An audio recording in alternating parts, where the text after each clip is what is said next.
Halo teman-teman investor dan trader, kembali lagi di channel Investment Idea atau Ide Investasi. Kali ini saya ingin sharing estimasi mengenai potensi Alobank atau BBHI. Tentu setelah nanti mencapai bottoming-nya ya. Tonton sampai habis ya, karena nanti saya juga akan memberikan estimasi target price dan alasan-alasan untuk mencapai target price tersebut. Jangan lupa like, komen, share videonya, dan subscribe channelnya. Alobank, beggar melalui ekosistem Citicorp. Oke, sebelumnya seperti biasa, saya ingin memberikan info IHSG, GCI, sell in May and go away. Sekarang rame orang-orang ngebahas, mungkin orang-orang ngebahas rame reboundnya hari ini, pada berspekulasi akan terus. Tapi saya maintain view saya bahwa IHSG masih akan melakukan penurunan dengan estimasi bottoming berada pada 6.400 dan 6.200. Nah, dan estimasi ini sudah saya berikan 1 bulan yang lalu pada video berjudul IHSG GCI Sell in May and Go Away. Jadi sekitar awal April saya memberikan estimasi bottomingnya. Koreksi IHSG yang terbatas menurut analisa saya dikarenakan akan penyesuaian imbal hasil atas potensi kenaikan 7 days reverse repo. Dan proyeksi PDB Indonesia masih akan meningkat sebesar 5,4% untuk tahun 2022. Oke, kita masuk Alobank launching. Seperti teman-teman ketahui, kemarin Alobank atau BBHI baru melakukan launchingnya secara gede-gedean. Ya, ini luar biasa.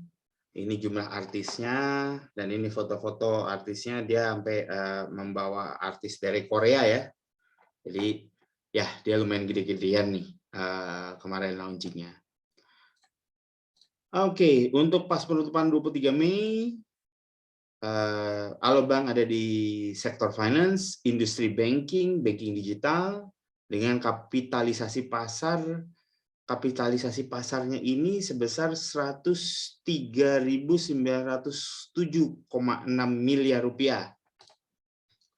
Floating stock publik sebesar 14,63%, dan ternyata di dalam BBHI ada pemegang saham Bukalapak sebesar 11,5%. Kemudian di dalamnya pengendali adalah Mega Corpora masih memegang sebesar 60,88%. Nah, PBV-nya saat ini sebesar 16,89 berdasarkan kuartal 1 tahun 22. Jadi saya tidak menganualisasikannya.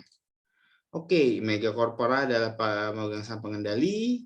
Floating stock yang sebesar ini tidak berdampak terhadap pergerakannya IHSG, dan ini PBV-nya harus dibandingkan dengan bank digital lainnya. Jadi nggak bisa dibandingkan dengan bank konvensional.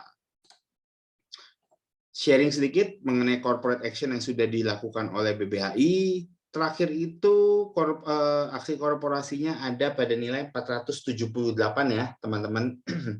Jadi nilai 478 itu merupakan nilai right issue yang terakhirnya. Oke, memang Alobank juga menargetkan akan melakukan right issue, yaitu right issue yang keempat. Teman-teman mungkin bisa baca ceritanya, dan berita ini juga dikonfirmasi oleh Pak CT sendiri.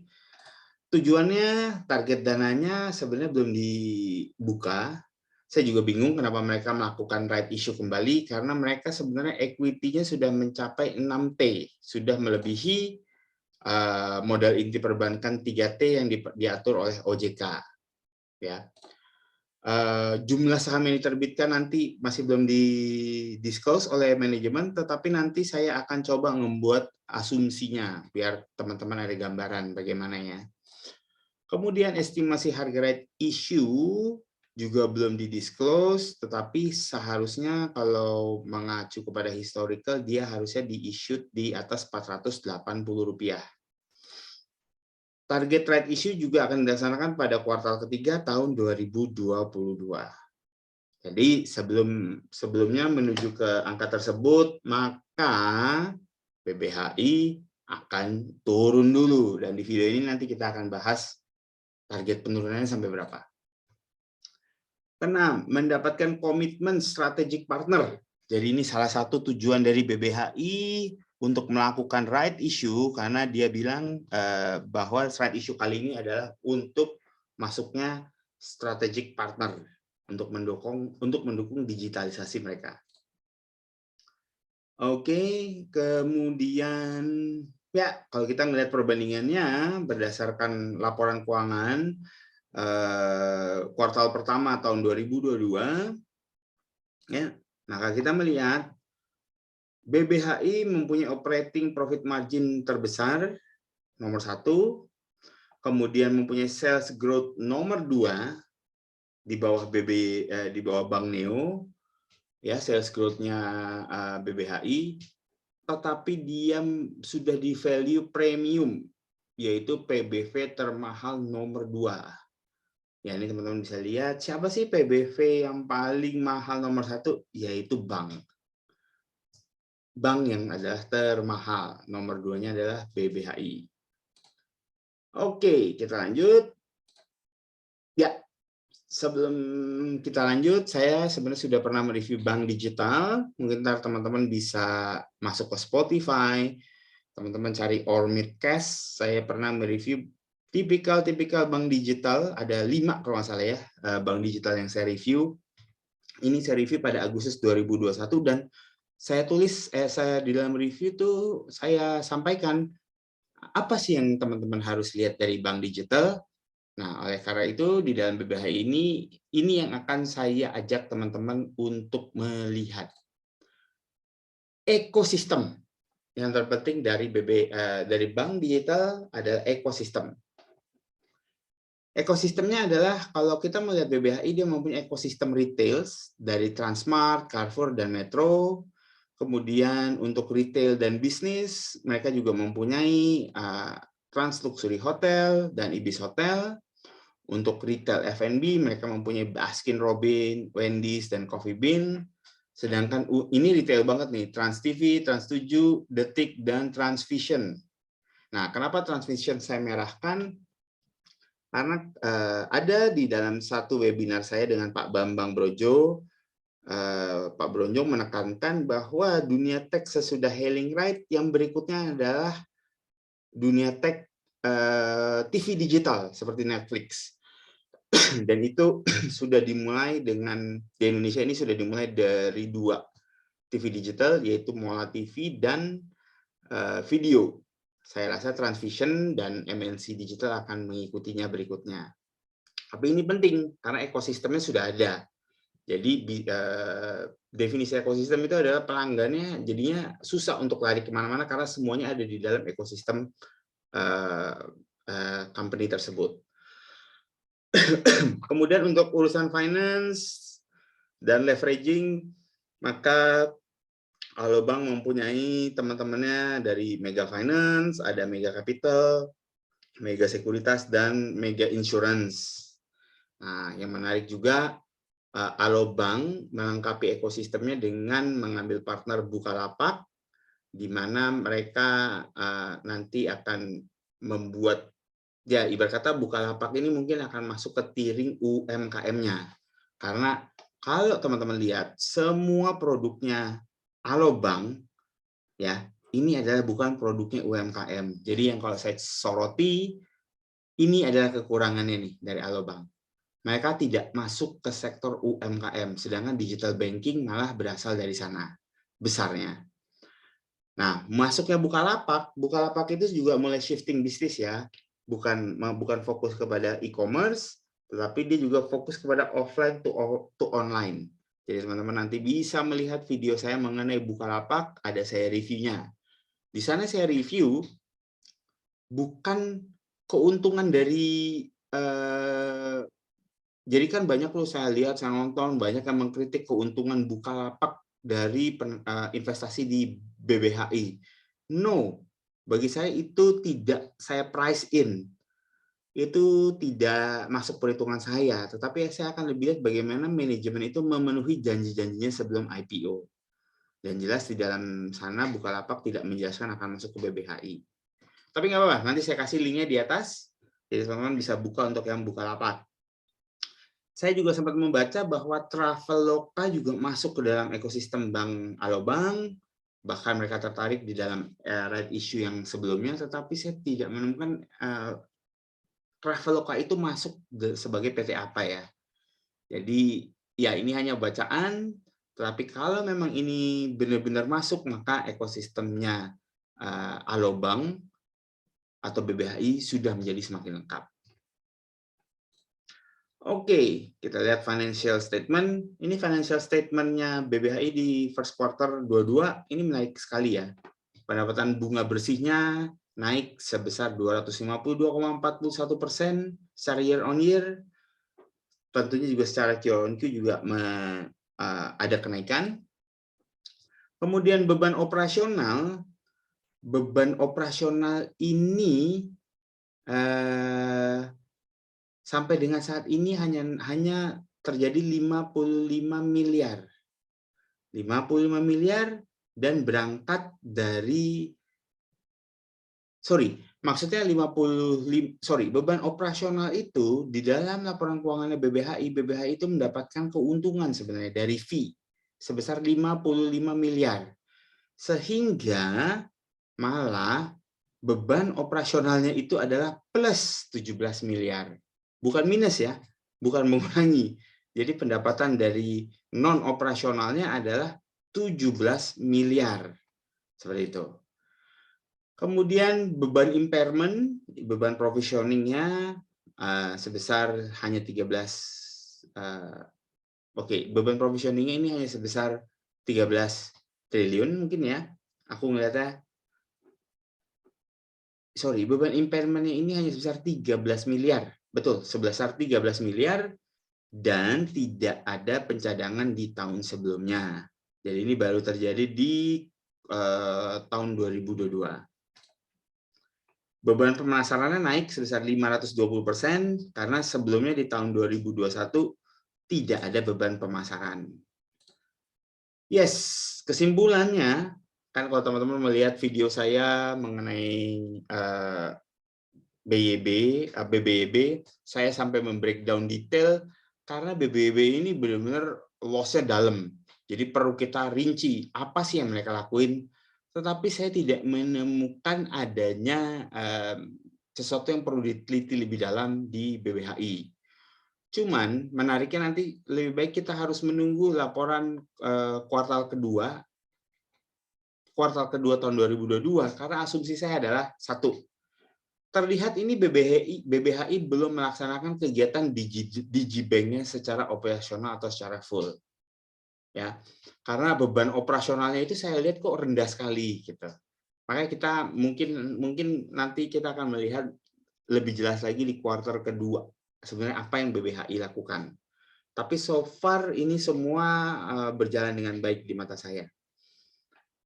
Dan yang kedua yang menarik, inilah keunggulannya kalau dipunyai oleh satu grup.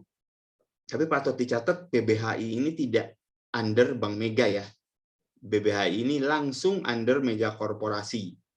Nah, tetapi menariknya berita pada April 2022 impairment atau piutang BBHI banyak akan diambil oleh Bank Mega. Jadi dibeli oleh Bank Mega. Semoga mungkin hasilnya bagus ya. Jadi ya benar-benar Bank Mega si BBHI ini mau bersih-bersih dari dosa lamanya bank tersebut. Benar-benar mau fokus ke full digital sehingga dosa-dosa lama itu mau dia pindahkan ke Bank Mega. Nah, ini sesuatu yang menariknya tidak bisa dilakukan oleh Bank Neocommerce dan juga tidak mau dilakukan oleh Bank Agro sebagai anaknya BBRI. Jadi BBRI tidak mau mengambil impairment loss-nya dari Bank Agro, sehingga Bank Agro harus melakukan bad debt-nya sendiri. Ya, tapi itulah kelebihan dari swasta. Alobank ini bisa melempar impairment loss-nya atau piutangnya ke Bank Mega. Ini beritanya ada kalau nggak salah sekitar rilis di bulan April. Jadi ya menarik, kita patut menunggu hasil laporan kuartal 2. Apakah BBHI akan semakin dalam di dalam impairment-nya dan mempunyai kenaikan beban operasional yang cukup besar, atau malah dia berbalik untung lebih besar karena impairment loss-nya itu dibeli oleh Bank Mega. Nah, seharusnya sih saya expecting flat ya, karena dia harusnya mengembangkan kegiatan digital bank-nya secara full. Gitu. Karena kalau teman-teman lihat di video review saya mengenai Bank Neocommerce, banyak pos-pos dari pengeluaran di Bank Neocommerce yang saya amini karena memang berkaitan dengan kegiatan digital banking. Nah, tapi ini saya belum melihatnya dari Alobank. Oke, kemudian kita masuk ke valuasi secara Elliott Wave. Nah, ini bottom di tahun 2022 secara Elliott Wave. Ini adalah gambar BBHI secara wave lengkap. Teman-teman bisa lihat, ini bisa dianggap wave satunya BBHI, ini wave 2, kemudian yang panjang ini adalah wave 3 nih dengan titik puncaknya di sini. Ini saya buat gambarnya pakai gambar weekly ya teman-teman ya. Jadi terlihat bahwa posisi yang ini lebih tinggi daripada yang ini. Tetapi sebenarnya kalau teman-teman merubah menjadi gambar daily, posisi 4B ini adalah di bawah posisi 3. Jadi ini memasuki wave 3, kemudian sekarang BBHI memasuki wave 4. Wave 4A, ini wave 4B. Nah, ini yang menarik yang kita tunggu-tunggu. Wave 4C-nya Bank BBHI.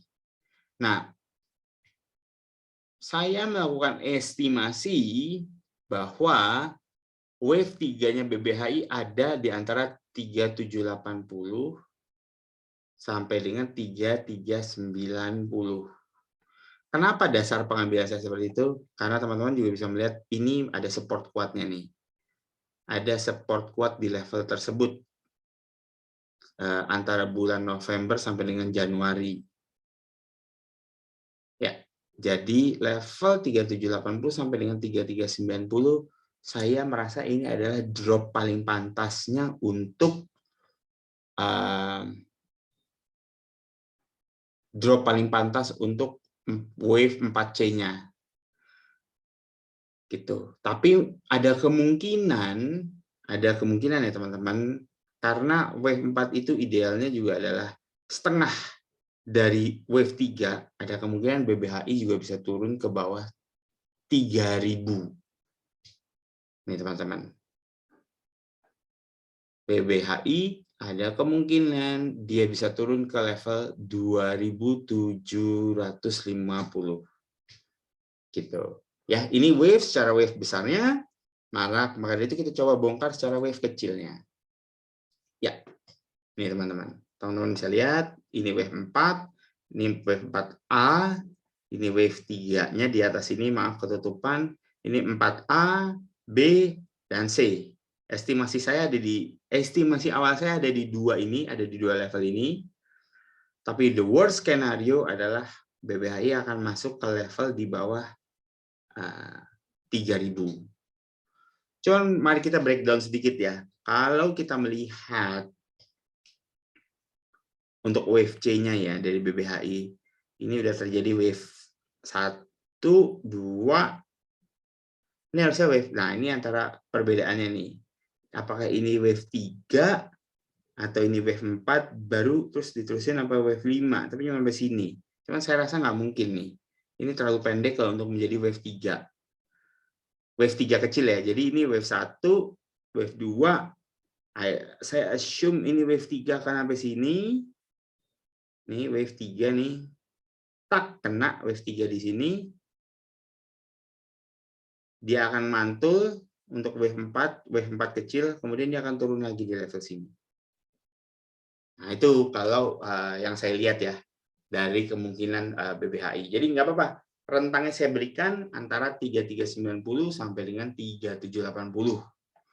Nah, lalu bagaimana apabila sudah mencapai bottom-nya, ya, BBHI akan kemanakah? Ingat ya, ini saya berikan estimasi bahwa bottom-nya BBHI akan ada di bawah 4K. Jadi kalau sudah mulai masuk di bawah 3K itu udah jauh lebih ekstrim, tetapi nggak apa-apa. Ini adalah estimasinya dari saya. Ya, Lalu sesudah menyentuh bottom tersebut, estimasi bottom tersebut, kemanakah BBHI akan berlanjut? Yes, betul, saudara-saudara dan teman-teman. BBHI ini akan melanjutkan wave 5-nya. Ini 3, ini wave 4, ya. Ini saya gambarin misalnya C, dia akan lanjut wave 5-nya ke arah 10.100 dan 10.670. Itu maksimalnya. Karena kenapa kok bisa tinggi banget? Karena wave 3-nya ini berhenti di level sekitar 8.000 nih, kalau saya nggak salah. Jadi of course wave 5-nya ini tinggi banget dan ada potensi mencapai sekitar 12.000 untuk wave 5-nya. Nah, tentu pemicunya digital banking ini untuk melejit naik adalah BBHI ini harus melaksanakan target right issue-nya segera. Memang mereka menargetkan right issue itu akan terjadi di tahun 2022, mungkin di kuartal ketiga. Oke, jadi dengan Elliott Wave mengacu pada low 3780, nih saya tarik low-nya 3780 ya, estimasi di 3780, maka target ada pada rentang 8760 sampai dengan 10.670 target price-nya BBHI untuk wave kelimanya. Dengan batas 3.400 menjadi batas cut loss. Jadi kalau dia tembus 3.400 nih ke bawah sini ya, mungkin teman-teman bisa cut loss dulu. Oke, kemudian kalau kita melihat dari sisi fundamental, BBHI di 4.830 di dalam fundamental berdasarkan laporan kuartal pertama tahun 2022 dengan EPS sebesar 3,49 dan book value per share pada 286, maka didapatkan price to book value-nya adalah sebesar 16,89. Jadi PBV BBHI saat ini ada 16,89. Bila target price untuk setelah right issue keempat dilaksanakan pada 8.760 dan 10.670 yang mempunyai upside kurang lebih ya sebesar 81,36 dan 120,91, maka nanti PBV-nya diestimasi berkisar antara 30,63 dan 37,30. Tapi PBV yang saya berikan ini adalah saya belum menghitung dengan tambahan modal yang mungkin dicari oleh BBHI ya teman-teman. Jadi ini adalah valuasi teknikal dengan proyeksi Elliott Wave, di mana tanpa asumsi penambahan modal, tanpa right issue yang baru, PBV-nya ada di kisaran 30,63 dan 37,30. Kemudian ya ini teman-teman harus ingat ya, level PBV-nya akan berada di saat ini berada pada 16,89 kali. Nah, ya ini adalah konsep saya tidak relatif. Ini valuasi relatif. Ini konsep valuasi relatif tidak melakukan forward looking. Jadi benar-benar saya memvaluasi secara Elliott Wave, tapi nilai PBV-nya saya masih memakai hasil dari kuartal pertama tahun 2022. Book value per share-nya yang saya pakai nilainya adalah dari kuartal pertama tahun 2022. Oke, nah sekarang saya coba utak-atik nih asumsinya. Asumsi fundamental saya pasca right issue BBHI yang keempat.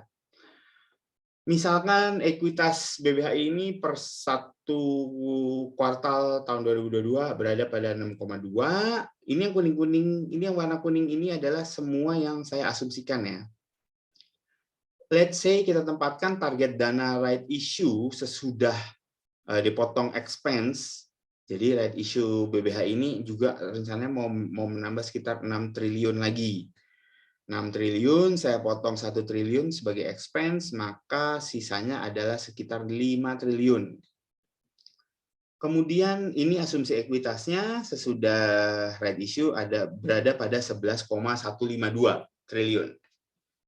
Nah, saham beredar saat ini berada pada 21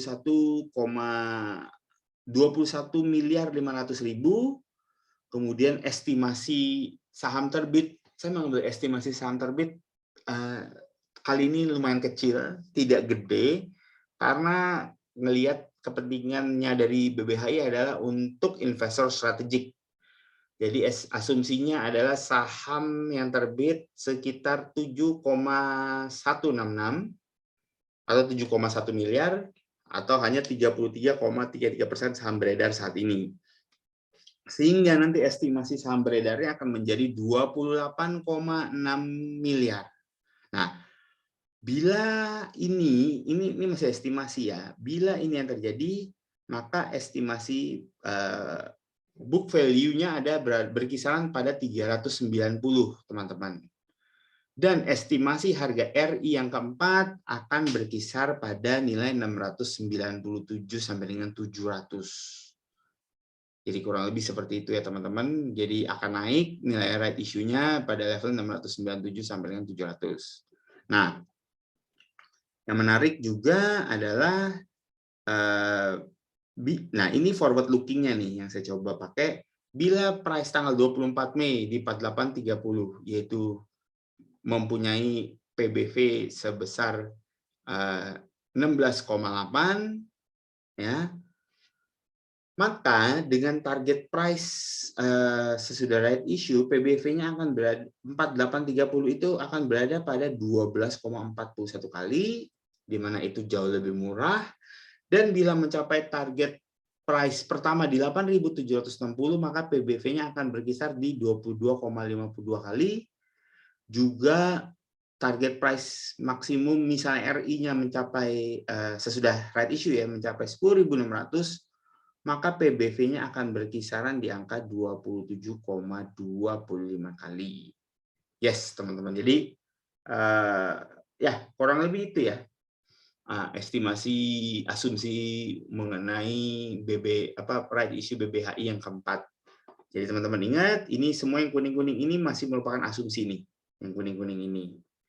Amin. Saya ingin mencoba mendahului kurva untuk melihat asumsi bagaimana BBHI akan naik ke level 10.000 setelah selesai bottomnya di 3.000. Oke, jadi kalau saya lihat dari segi fundamental, ya ini sama kayak tadi, teman-teman, 16,89.